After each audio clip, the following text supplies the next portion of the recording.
In this video, I'm going to show you how to create a strobe light effect in CapCut. Let's get started. First, open CapCut and create a new project. Import your video by tapping the import button and selecting your file. Once your video is imported, add it to the track. Let's preview the video before editing it.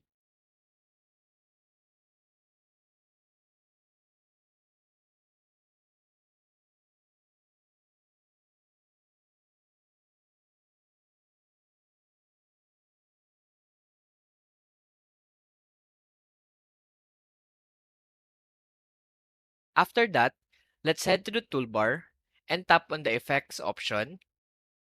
Here, you'll find various effects to apply to your video. Use the search bar and look for the strobe light effect.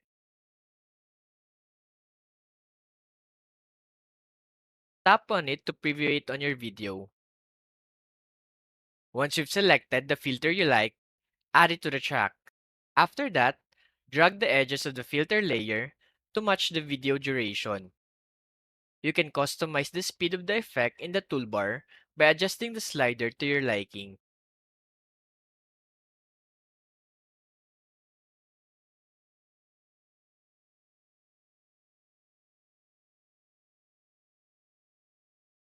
Once you're done customizing the effect, play back your video to preview the strobe light effect.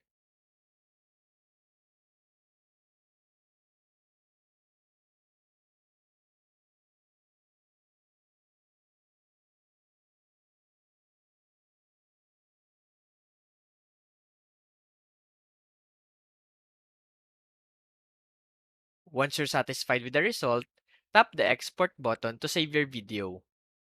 And that's it. You've successfully created a strobe light effect in CapCut.